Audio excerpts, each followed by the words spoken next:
بسم اللہ الرحمن الرحیم۔ السلام علیکم پیارے بچوں، امید کرتی ہوں آپ سب خیریت سے ہوں گے۔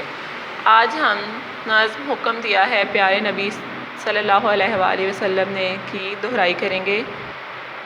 لکھتا جاؤں پڑھتا جاؤں آگے آگے بڑھتا جاؤں، حکم دیا ہے پیارے نبی نے چڑھتا جاؤں علم کے زینے، صاف کروں گا دلوں سے کینے، حکم دیا ہے پیارے نبی نے۔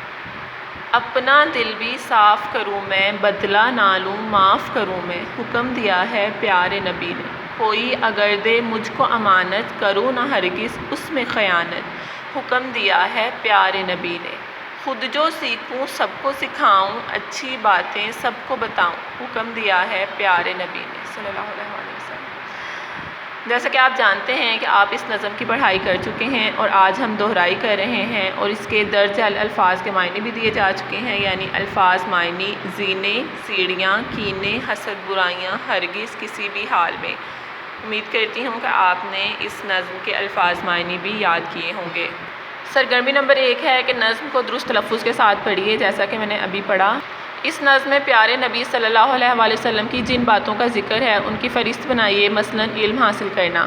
جیسا کہ میں نے آپ کو ابھی نظم پڑھ کے سنائی، اس میں سے ہم نے کچھ اچھی باتیں سیکھی ہیں جو ہم ادھر لکھیں گے۔ پہلا جو جملہ ہے برائیوں سے بچنا، یعنی اس نظم میں ہمیں سبق ملتا ہے کہ ہمیں برائیوں سے بچنے کی کوشش کرنی چاہیے۔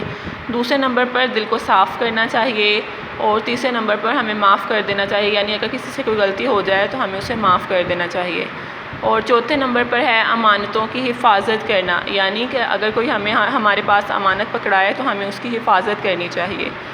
نمبر 5 پہ ہے خیانت نہ کرنا، یعنی امانتوں کی جب ہم حفاظت کرتے ہیں تو اس کا مطلب ہے ہم خیانت نہیں کرتے، یعنی اس میں سے کوئی چیز نکالنا یا چھپا لینا یہ خیانت ہوتی ہے، تو ہمیں خیانت نہیں کرنی چاہیے۔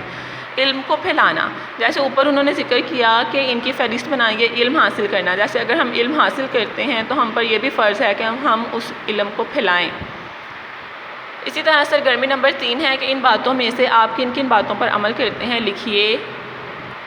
میں کسی سے نہیں لڑتا، اب آپ نے یہاں پر خود لکھنا ہے کہ آپ 3 جملوں میں کیا کیا لکھ سکتے ہیں۔ اگر میں لکھوں تو میں لکھتی ہوں کہ میں امانت میں خیانت نہیں کرتی، میں علم حاصل کرتی ہوں، میں برائیوں سے بچنے کی کوشش کرتی ہوں۔ اسی طرح آپ اب اپنے بارے میں لکھیں گے۔ سرگرمی نمبر 4 ہے اس نظم کو پڑھنے کے بعد کون سی باتیں اب آپ کرنا شروع کریں گے لکھیے۔ جس طرح آپ نے لکھا کہ آپ کن باتوں پر عمل کرتے ہیں، اب اسی طرح اب آپ لکھیں گے کہ آپ نے کون سی باتیں سیکھیں اور اس کے بعد آپ کیا کرنا شروع کر دیں گے۔ سرگرمی نمبر 5 ہے ان الفاظ کے ہم آواز الفاظ لکھیے، جیسے لکھتا، اس کو آپ نے ہم آواز الفاظ کسے کہتے ہیں کہ جیسی آواز اس لفظ کی نکل رہی ہے اس آواز سے مشابہت یعنی ملتا جلتا کوئی اور نیا لفظ ہم نے لکھنا ہے۔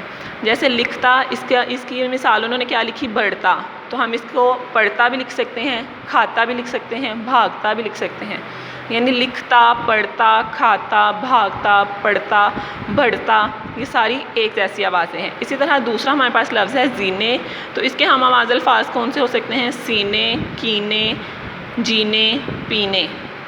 امید کرتی ہوں آپ کو آج کے سبق کی اچھی طرح سے سمجھ آ چکی ہوگی۔ آج کا آپ کا گھر کا کام یہی ہے کہ آپ نے نظم حکم دیا ہے پیارے نبی نے صلی اللہ علیہ وآلہ وسلم نے حکم دیا ہے اس نظم کی پڑھائی کرنی ہے، اس کی املا یاد کرنی ہے اور درجہ سرگرمیوں کی دہرائی کرنی ہے۔ اپنا خیال رکھیے، اللہ حافظ۔